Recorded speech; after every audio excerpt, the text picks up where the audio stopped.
Should we continue to offload trains with a £500,000 material handler or put in place a new bottom discharge system at a cost of £6 million? I'm Daniel and this is Ashfield.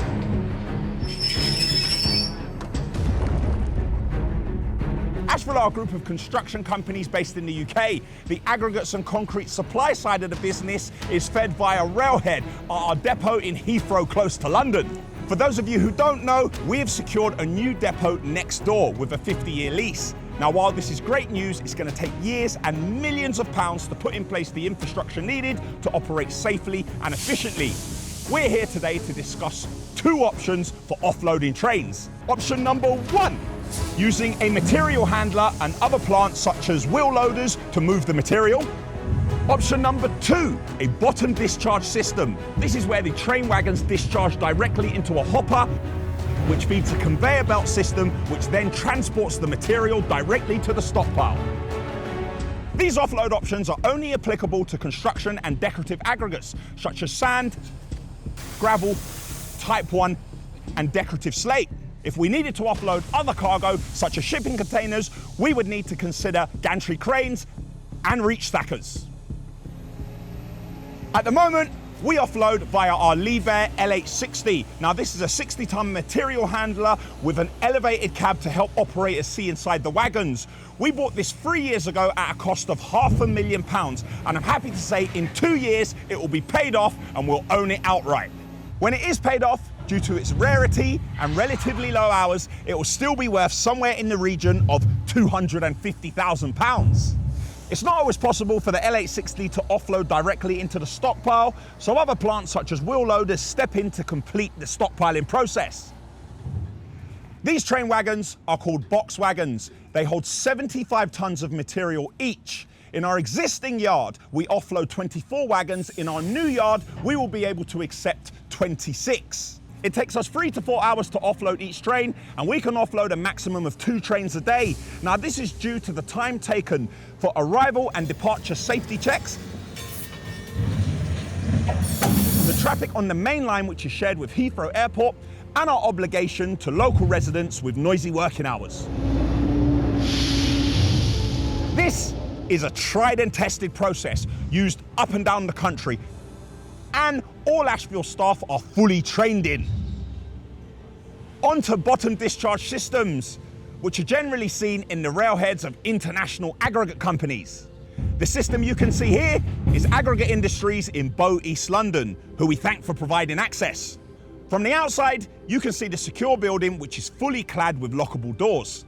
At rail level is a hopper, with bars which act as a screener or sieve to stop objects which may cause a blockage in the distribution system. Beneath the track level is a conveyor belt system, which transports the material to stockpiles or processing areas.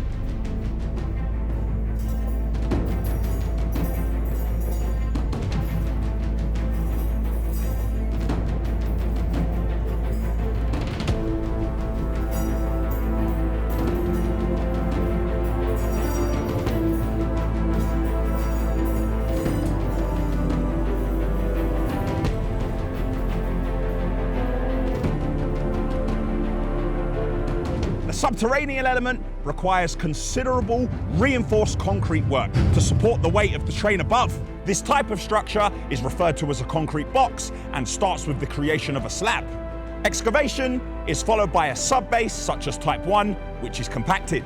Mesh steel and rebar are installed and tied together. Sections of the rebar are deliberately higher than the slab in preparation for the retaining walls. These are called starter bars. A C40 concrete is poured for the slab in both areas. Mesh and rebar are used for the retaining walls and tied into the starter bars from the bottom slab. Sections of rebar protrude the top of the wall in preparation for the top slab. These are called tie bars. The walls are then poured with a C40 concrete.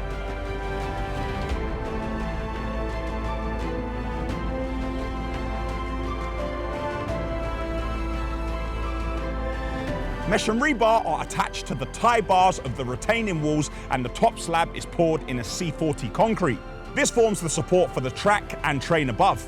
This retaining structure is designed to uniformly distribute load from the top of the box down onto the walls. The walls are designed to take the pressure from the surcharge above and horizontal forces from the ground. There are 2 trapdoors on each bottom discharge wagon, which are operated by lever. The trapdoors do not open fully immediately. It's a gradual process to ensure the hopper beneath the rails is not overloaded. The wagons also have vibrators to free stubborn material which may stick to the inside. Within the secured shed is everything needed for the trained operator to offload an entire train, including CCTV of the entire system, communication equipment to interact with the driver of the train and the rest of the depot, multiple emergency stop buttons, and the most important bit of kit on any site, the kettle. The system is powered via mains electric. It takes just 2.5 hours to offload a full train, and each wagon holds roughly 73 tons of material. This would mean we can offload 3 to 4 trains a day. In total, the implementation of this system would cost somewhere in the region of £6 million. For this system to work in our new yard, it would need to be right at the top to ensure all the wagons could pass over it, and the conveyor belt system would take it to the stockpiles. Let's compare the two. Firstly, the L860 is a tried and tested formula, which the Asheville staff are trained in and do on a daily basis. Once it's paid off in 2 years, will offer an element of financial freedom. The running and maintenance costs aren't too bad. However, this will change significantly as the machine gets older and the working hours increase. Traffic management can sometimes be a nightmare, trying to direct plant, machinery, vehicles, and most importantly, keep everyone safe.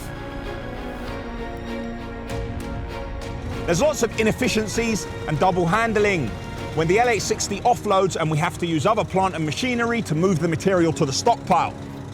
We can only offload 2 trains a day. However, currently, demand doesn't dictate we need more than 2 trains a day. On to bottom discharge. It's tried and tested in other yards, which I personally would say are market leaders. It is safer and could reduce noise pollution in the area. We could have up to 3 to 4 trains a day, which could help double our capacity in the future. It would remove double handling and inefficiencies. Running costs would be less than the L860 and reduce our carbon footprint. There would be maintenance, but this would be similar to what we already do on the bagging plant and other bits of kit we've had in the past. Asheville staff would all need to be retrained, and we would need to recruit new people into the business to help run the system. It will be expensive to implement and does not directly generate revenue. The return on investment would be viewed as an operating cost of the business over a 20-year period. We do not have the resources to fund this, so would need to borrow the money at interest. If we don't do it now while developing the new yard and it's done at a later date, we will be undoing all the good work we're doing now.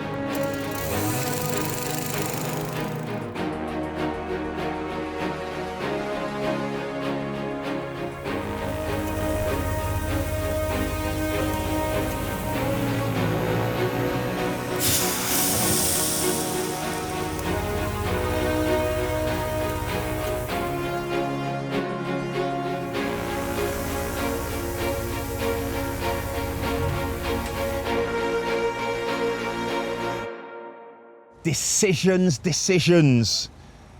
Do we try to fix something that isn't broken, save money, but know in the future it will cost us a lot more? Or do we bite the bullet, try to do it once, do it right, and take on financial burden and know that there will be a light at the end of a very long tunnel? Do you see my dilemma? Thank you for watching, and let me know what you think I should do.